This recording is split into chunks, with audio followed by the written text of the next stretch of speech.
This is the Razer Blade your grandpa thinks of when you mention those kind of words, but this is the Razer Blade we're talking about, and believe me when I say the latter is far more exciting, albeit a little bit more expensive. To be specific, we're talking about the Razer Blade 16, and this one is kind of like the middle of the line option, and obviously it's a 16-inch variant, but the configuration we have here is anything but the middle. We've got AMD's Ryzen 9 AI 365 processor, 32 gigabytes of LPDDR5X memory.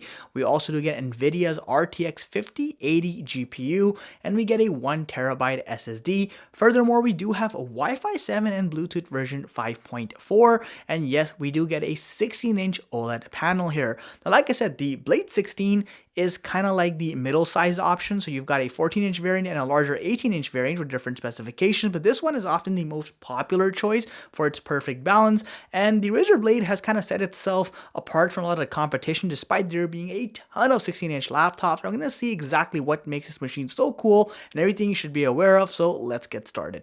It is worth noting that you get a 280 watt charging adapter with the Blade 16 this year, and also you do have a proprietary pin charging system. Now you do also get a wall outlet charging cable piece, which is great for extendability. As far as the actual laptop goes, there are two things that really set apart the Blade 16 from a lot of the competition. Firstly, this is one of the only handful of laptops that has a complete metallic exterior top to bottom, and this gaming laptop honestly feels premium than 99% of all their offerings, where even the most expensive gaming laptops often have some sort of plastic chassis somewhere. With that said, the second thing that makes this laptop so cool is that it's just about 0.6 inches tall, making it extremely slim for a gaming laptop. Of course, there is one more factor to keep in mind. You have a weight of just about 4.71 pounds, which actually makes this one of the lighter 16-inch gaming laptops, despite the choice of a metallic exterior. The only thing I can really nitpick about here is that this thing is a bit of a fingerprint magnet, so if you got OCD like me, you'll spend a little bit of time cleaning it. All the relevant I/O ports are located on either side of this laptop. So on one side, you do have the power port, you have two USB-A super speed ports, you have one USB 4 port, and then of course you have a headphone jack. On the other side, you will find a HDMI 2.1 port, you will find one more USB-A super speed port, you also have another USB 4 port, and then finally you do have a full-sized SD card reader, which is great for creative users. As far as gaming laptops go, the bottom side of this laptop is pretty darn conservative. I mean, you've pretty much got a couple of passive air intake vents, and then you've got two kind of exposed air intake vents for the dual fan cooling system. And then you will notice you have speaker grills, which include two of the bottom firing speakers. The rest of them are on the top side. One of the most graceful things about the Razer Blade 16 is when you unfold it. I mean, look how beautiful that metallic inner chassis is. That shadowy black color just goes so nice over here, though this thing absolutely loves fingerprints, unfortunately. With that said, it's just classy. This looks more like a MacBook than a outright gaming laptop, which is something only the Blade can pull off in my honest opinion. Now, at the center, we do have a larger than life trackpad. I mean, you have more space here than some New York City apartments. It's crazy impressive. And then of course you have a very limited amount of flex over here, which is good, and a good degree of tactility, making this overall a pretty decent trackpad. The keyboard, aesthetically speaking, is even more impressive. I mean, look how perfectly cut these square keycaps are. It's just so symmetrical. The font is easy to read. You have per RGB lighting, which gets nice and bright. It's customizable to the Synapse software. However, you will not get a 10 keypad here. Rather, you do get the top firing speakers on either side with the grills over here. And you will also notice that the typing experience, while good, isn't necessarily great. So I do believe some other laptops like the Lenovo Legion have a better typing experience and more key travel, but all things considered, you have a nice linear clean typing experience, good enough for gaming. The hinge mechanism is pretty darn reliable. I mean, it doesn't wobble, it's great when you're typing. It is a little bit on the slimmer side, but it seems to be well built.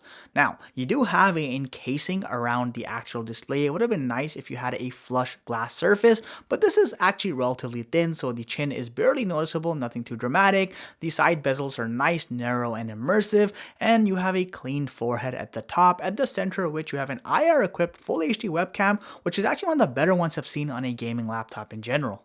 Razer did not hold back with the display quality here. I mean, look at the specs. So we've got a nice 16-inch OLED panel with a Quad HD Plus resolution, which equates to a 16:10 aspect ratio, a whopping fast 240Hz refresh rate, a 0.2 millisecond response rate under G2G standards, and we also do have a peak brightness of 400 nits, which also means this thing is HDR 500 certified. Now, in the color department, things are equally as impressive. We do have a 100% DCI P3 color rating as well as a 100% sRGB rating, making it great not only for gaming but for creative users as well. A quick rundown of the technical specifications we have on board. So we do have AMD's Ryzen 9 AI 365 processor. We do also have the ability to upgrade to a more powerful Ryzen 9 AI HX 370 processor. Furthermore, we have 32 gigabytes of LPDDR5X memory, though higher configurations go all the way up to 64 gigabytes. And this model comes with a RTX 5080 GPU with a 160 watt maximum TGP output. However, you can get a more powerful RTX 5090 with a similar wattage. This kind of hardware means that general stuff like surfing the web, watching online content, and everything in between is obviously a breeze for this machine. More demanding stuff like programming and code compilation, again, a total breeze. You have plenty of memory and CPU horsepower to run even the most complex codes without any hiccups whatsoever. If you are someone who's doing 3D modeling, having a powerful GPU like the RTX 5080 or 5090 means you can put so many assets, a ton of complex models on, again, programs like Blender or AutoCAD, and you're not going to have any performance hiccups, and render times are also quite fast. Now, if you are a creative user who's doing multi-layer 4K video editing, you can stack like 5-6 layers before you start noticing any sort of realistic frame drop, which also means you can do color grading and again have normal performance drops. This is an ideal machine for video editing, and I should also mention that render times are crazy fast thanks to the GPU acceleration. Let's talk about the real deal, gaming. Now look, keep in mind the RTX 5080 GPU here does share the same 160 watt total TGP as the higher-end RTX 5090. The key difference between the two will of course be the fact that this has 16 gigabytes of memory, whereas to the RTX 5090 gives you all the way up to 24 gigabytes. With that said, we found the results were completely impressive. Games like Cyberpunk were easily able to hit 70 FPS with everything maxed out and DLSS enabled. Doom Eternal, which is a very well optimized game, could actually hit around 180-190 FPS sustained, and it was crazy fun to play on that. Of course, you have games like New World, which are very heavy and less optimized, and they put a lot of load on the CPU. Even those were staying in the triple digits with nearly everything maxed out. Of course, we did test a number of other games, and you can see all the results over here on this chart, and we did have DLSS enabled where applicable. As far as thermal performance goes, look, let's just call it like it is. Making such a slim laptop and putting such powerful hardware while also keeping a relatively high TGP is recipe for a hot laptop, but despite that, the Blade 16 actually manages it pretty well. So we found under a unrealistic peak load after 30 minutes of gameplay, the laptop hit a average surface temperature of about 45 degrees Celsius in the upper third area. However, a more realistic sustained load yields you around 41 degrees Celsius, which is actually a much more reasonable number and one that isn't considered hot by any means.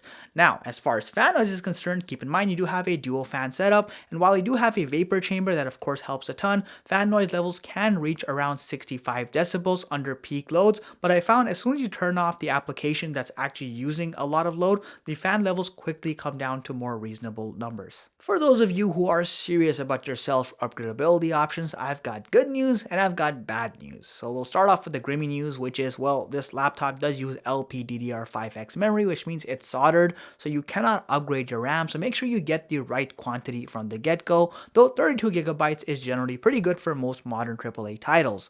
Now, the good news is that you do have two M.2 slots over here, both of which can actually handle a full-size 2280 drive, so you do have plenty of storage upgrade options, and the Wi-Fi connectivity is also M.2 modular, so you can upgrade your Wi-Fi card down the road.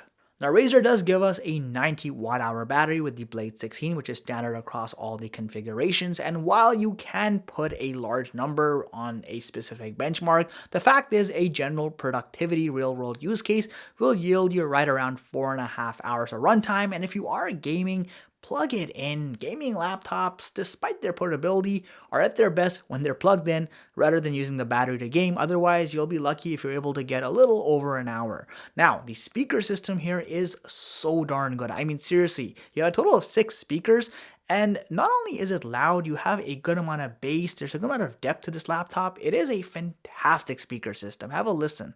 The ships from the sea and burnt them all, no retreat. It's kill or get eat and get buried with the seeds, but that makes me feel free, hella focused on my dreams. I got habits, they're established, I'm doing things a bit manic, but I can handle it. Look, I'm not gonna sugarcoat it. The fact is that this is an expensive machine, but the Blade 16 is a very purpose-driven laptop. It is one of the few gaming laptops that feels extremely premium with a full metallic exterior, a extremely slim body, but it also doesn't compromise on performance. It lets you have top-tier hardware at relatively high wattages as far as TGP is concerned, and you get a stunning OLED display. This is a great machine for someone who actually wants some semblance of having portability in a 16-inch device while also getting a great gaming experience.